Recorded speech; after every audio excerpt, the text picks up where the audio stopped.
Retrouvez Ça va chez vous avec Vogelis, groupe Estoria. Habitez comme vous voulez.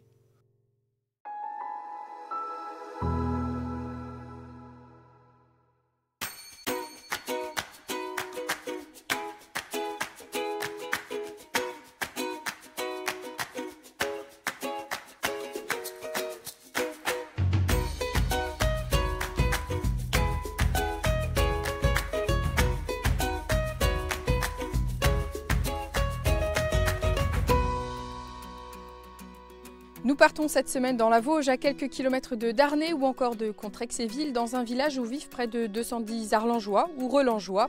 On connaît le village de Relange pour sa foire bio, bien évidemment, et nous allons en parler en découvrant la ferme de la Fontenelle chez Marie et Benjamin Delalot. En fin d'émission, focus sur un lieu qui offre aux chevaux âgés ou handicapés une retraite bien méritée. Rencontre avec Carole Champy, présidente de l'association Crin Blanc. Mais pour débuter, nous sommes avec vous. Philippe Thierry, vous êtes le maire de Relange. Alors une question toute simple, comment vous décririez votre village ? Un beau village, avec une belle forêt qui l'entoure, des beaux monuments historiques, nos beaux lavoirs. Comme on peut le voir derrière nous, justement. Voilà. Il y a une roche en forêt à visiter, tout ça. Donc on est sur le GR7, donc un village bien visité. Bien visité, où il fait bon vivre. Très bien. Et bien justement, on va en parler de ce lavoir qui est derrière nous. Il a été refait, réhabilité, dans le cadre d'une réhabilitation complète. C'était un projet global, en tout cas, dans le village. Oui, le village a été rénové, les trottoirs, tout ça. Puis dans le prolongement, le bâtiment là était inoccupé et était vraiment déparé au milieu du village. Donc on s'est lancé dans ce sujet et puis on en a profité pour le transformer en salle multi-activité. Dans un village d'un peu plus donc, de 200 habitants, qu'est-ce qui est le plus difficile à gérer quand on est maire ? C'est un peu le relationnel avec la population qui des fois ne comprend pas toujours nos choix. On ne fait pas toujours l'unanimité. Non, voilà. Puis, on essaye de faire le maximum, mais ce n'est pas toujours évident, quoi. Est-ce que la fonction a changé, a évolué depuis que vous avez commencé ? Je suis donc conseiller depuis 2008, après j'ai été maire en 2014. Et c'est vrai qu'avec le temps, les générations d'avant nous partent tout doucement et on n'a plus les mêmes repères, la vie change, quoi. Mais autrement, au niveau communal, ça se passe bien, une commune qui se porte bien. Qui se porte bien, donc on peut dire que ça va chez vous à Relange. Très bien, ça se passe bien. Alors on va parler de la population, on en parlait avant en préparant l'émission. Il y a toujours une part d'actifs et dans la commune, il y a encore des artisans aussi. Oui, il y a plusieurs artisans. On a deux entreprises de travaux publics, on a une petite fabrique de mobilier extérieur, la ferme La Fontenelle qui fabrique ses fromages et qui commercialise, et dernièrement un peintre qui s'est installé au village. Donc voilà, ça dynamise, c'est important de garder cette économie entre guillemets. Oui, ça ramène de la jeunesse, ça fait de l'activité, ça bouge dans le village, quoi. Les principaux projets à venir à Relange, alors on va parler bien évidemment énergie, j'imagine, par les temps qui courent. Le projet le plus avancé actuellement, c'est l'éclairage public pour le faire passer au LED. Donc les dossiers de subvention sont complets, donc on attend encore un peu le fond vert pour compléter ce chantier, quoi. L'éclairage LED, c'était quelque chose qui était déjà anticipé ou est-ce que ça a un petit peu accéléré le processus ? Ça a un peu accéléré. On voyait que la population, enfin même le conseil, n'était pas d'accord pour éteindre la nuit. Donc il faut trouver une solution pour quand même économiser, parce que c'est un poste assez important qui va certainement encore évoluer malgré qu'on est encore avec le bouclier. Encore protégé un petit peu. Voilà. D'accord. Au niveau des autres projets, assainissement, des choses plus courantes ? Donc on termine notre traitement de l'eau, qui a démarré il y a déjà un petit moment, retardé un peu par le Covid aussi. Puis là c'est l'assainissement pour une bonne partie du village collectif. D'accord, donc affaire à suivre. Alors en introduction, j'ai dit Arlangeois ou Relangeois, parce qu'on peut dire les deux, c'est ça ? Moi, étant déjà né ici, on parlait plus de Relangeois, puis petit à petit on dit Arlangeois. Il y a même un fromage qui s'appelle Arlangeois. Donc maintenant, voilà, il n'y a pas d'explication, mais on dit les deux. Eh bien, écoutez, Philippe, merci pour votre accueil ici à Relange. Nous continuons notre découverte du village, direction la ferme de la Fontenelle. C'est en 1960 que la famille Thierry s'installe à la ferme de la Fontenelle avec 12 vaches. Depuis 2018, c'est Benjamin et Marie Delalot qui en sont les propriétaires.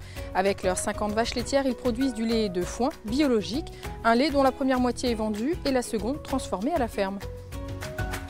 Marie, merci de nous accueillir à la ferme de la Fontenelle. Alors je le disais, 2018, propriétaire, enfin vous devenez propriétaire, ou en tout du moins Benjamin rejoint l'aventure et puis vous le rejoignez un peu plus tard. Expliquez-nous. Benjamin a commencé en tant que salarié à la ferme de la Fontenelle en 2015. Rapidement, ça a très bien marché entre François et lui, François Thierry et lui. Et donc il s'est installé en 2018 avec le projet en fait, de refaire une fromagerie. Donc il s'est formé en fromagerie à Poligny dans le Jura. Et puis ils ont autoconstruit la fromagerie actuelle. Puis François a annoncé son départ en retraite. Et ça a déclenché du coup mon arrêt professionnel de l'éducation nationale. Et puis j'ai embrayé avec une formation et je me suis installée il y a 1 an. Vous avez aussi plusieurs salariés, hein, c'est ça? Oui, on est une bonne équipe. On a 4 salariés, enfin 3 et 1 apprenti, plus nous 2. Aucun regret sur votre changement de vie alors? Aucun. J'ai adoré ma première vie professionnelle auprès des élèves, mais voilà. Maintenant, c'est une autre vie auprès des vaches. C'est différent, mais tout aussi intéressant. Voilà. Aujourd'hui, donc 50 vaches de race Montbéliard. Oui. Quels sont ses atouts à cette race? Ses atouts, c'est que c'était un troupeau constitué déjà, donc adapté finalement à nos terrains, au terroir de Relanges. Et puis c'est une vache mixte en fait, donc elle produit du lait et puis à la fois ça fait quand même de la carcasse pour la valorisation en viande derrière. Donc voilà, c'est un ensemble. C'est un bon compromis la Montbéliarde. Elle est assez rustique aussi et avec les aléas climatiques qu'on a par les temps qui courent, elle s'adapte assez bien. Donc on parle d'un lait de foin ici. Oui. Un lait de foin biologique, pourquoi un lait de foin? Alors, donc la ferme est labellisée lait de foin, donc c'est une STG, une spécialité traditionnelle garantie, parce que nos vaches ne mangent que du foin, comme on peut le voir, et de l'herbe, bien sûr, quand elles sont au pré. Elles sont majoritairement au pré dans l'année, mais là, en ce moment, elles sont à l'étable, et donc elles ne mangent pas d'aliments fermentés. Et ça produit un lait très doux, qui est très fromageable, en fait, qui est très propice au travail derrière de fromagerie et d'affinage, pour des affinages longs notamment. Donc une partie de ce lait est vendue en laiterie, c'est ça? À la laiterie Biolait. Et la seconde partie, donc elle est transformée dans la fromagerie. Sur place. Alors qu'est-ce qu'on trouve en fromage? Il y a une belle gamme déjà. Ben oui, une belle gamme parce qu'on est essentiellement en vente directe. Les fromages de base qui étaient faits historiquement à la ferme depuis bien des années, c'était le paysan et l'arlangeois en petits fromages, et puis la tome et l'emmental. Et puis Benjamin, en arrivant sur la ferme, a développé toute la gamme frais. Donc les fromages blancs, les faisselles, les fromages frais aromatisés et puis l'éphémère qui est un fromage frais et moelleux. On a aussi développé toute une gamme fromagère de type raclette, tome aromatisé, etc. Donc de la vente directe et de la vente avec Bio du Coin. Qui est une association de producteurs bio et locaux, donc qui sont tous sur la plaine des Vosges. Et en fait, toute une gamme de producteurs. On a des maraîchers, on a des collègues en production de lait, mais chèvres et brebis. On a des paysans boulangers aussi. Donc on vend en commun, chaque producteur a un dépôt sur sa ferme. Et les gens commandent via une plateforme qui s'appelle cagette.net. Et ils font une seule commande auprès de l'ensemble des producteurs, un seul paiement sur place quand ils viennent retirer leur commande. En parlant de travail en commun, vous poussez encore un petit peu plus loin parce que vous travaillez aussi sur du lait en commun, en tout cas des fromages en commun, c'est ça? C'est ça. Donc avec le Pré des Vosges, donc on est un collectif de 5 fermes, toutes en lait pour le coup, en bovin lait et en lait de foin. Et en fait, on fait des fromages en commun. Donc pour l'instant, on a 2 références, le préambule et le pré en fleurs. Là, on met notre lait en commun pour faire des grosses transformations que nous, on ne pourrait pas faire tout seul, sur notre ferme.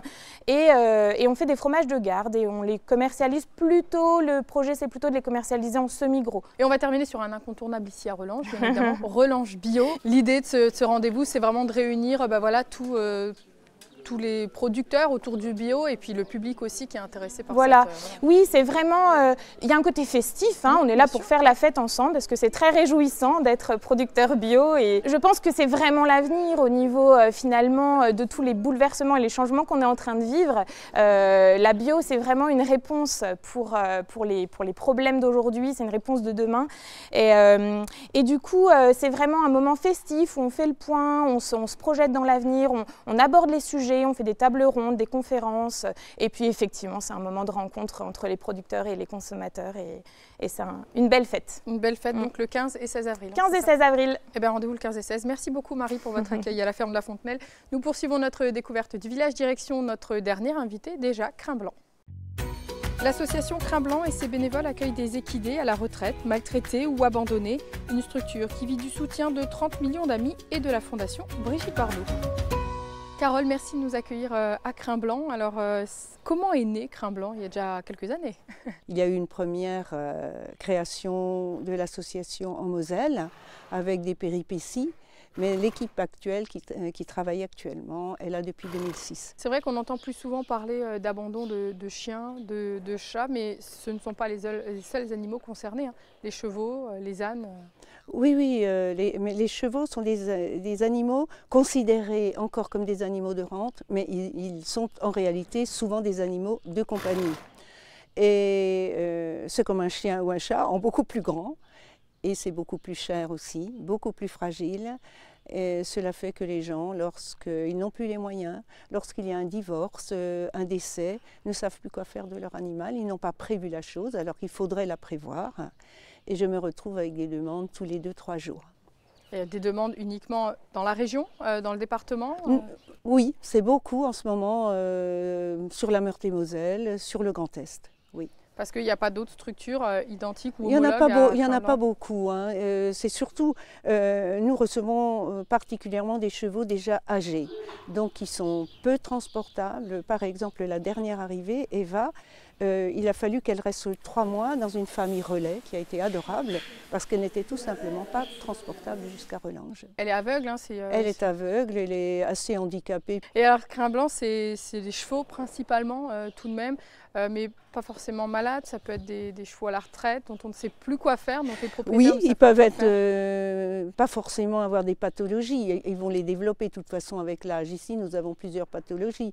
On a forcément beaucoup d'arthrose, mais grave. On a une maladie qui correspond à ce que nous appelons la maladie d'Alzheimer chez les humains, qui s'appelle le syndrome de Cushing. Mais non, ils ne sont pas forcément malades, mais ils sont souvent dénutris. Ils ont été laissés à l'abandon, ils ont été mal nourris, oui, et ils ne sont pas soignés du tout au niveau du poil, par exemple. Ils peuvent avoir des problèmes oculaires qui n'ont pas été soignés, comme les uvéites, si bien qu'on se retrouve avec des chevaux aveugles. Vous en avez combien là, des chevaux? On en a 17 depuis la mort de Roméo, qui nous a quittés samedi il y a 15 jours. Un petit âne, oui, oui. Un petit âne blanc d'Égypte qui était devenu la mascotte de la maison. Donc 17 chevaux, 17 animaux et forcément des coûts élevés pour subvenir à leurs besoins. C'est extrêmement cher. Le cheval est extrêmement cher. La subsistance d'un cheval, vraiment, j'avais dit à une précédente interview que c'était autour de 100 à 150 €, mais en 10 ans, 15 ans, 20 ans, ça a augmenté et il faut bien compter 200 € de subsistance. Et c'est des coûts qu'imaginent pas forcément les propriétaires je crois à qu'ils n'en ont pas conscience, parce qu'on se dit qu'on met un cheval dans un parc et il mange de l'herbe. Alors, premièrement, l'herbe, il n'y en a pas toute l'année, alors il faut au moins avoir du foin. Avec l'âge, il faut donner des compléments. Ils ont besoin de compléments alimentaires qui sont tous chers. Et aujourd'hui, les matières premières ont énormément augmenté.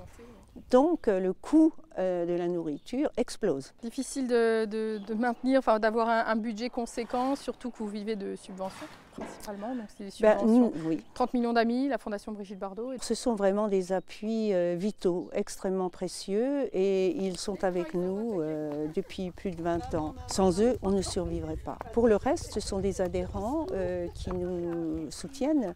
Nous sommes à peu près une centaine d'adhérents. Et donc vous vivez aussi d'une partie de dons, et c'est là que ça fait défaut peut-être. Ça fait défaut, et ça fait notamment défaut parce que ce que nous n'arrivons pas à dégager dans cette maison, c'est un emploi stable. On vit avec des emplois aidés qui sont remis en question épisodiquement. Alors ça nous met dans un stress continu. Vous souhaitez passer la main Je souhaiterais, oui, passer la main, bien sûr. Je n'ai pas du tout cet orgueil que je ne suis pas irremplaçable, je ne suis pas la meilleure. J'ai l'amour des chevaux et des animaux en général, chevillés au corps, certes, mais on peut faire beaucoup mieux que moi, je pense. Et dans la jeunesse, je suis sûre qu'on pourra trouver. Ce sera le mot de la fin. Merci beaucoup, Carole, pour votre accueil. Merci à vous, merci beaucoup. Notre émission est déjà terminée pour aujourd'hui. Je vous donne rendez-vous la semaine prochaine pour découvrir un nouveau village vosgien. Et d'ici là, je vous souhaite une très bonne semaine. À bientôt. C'est des peluches, Mais si.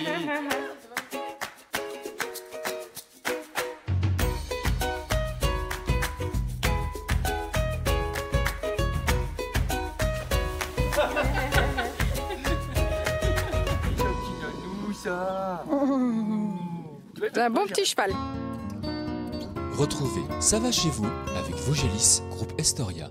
Habitez comme vous voulez.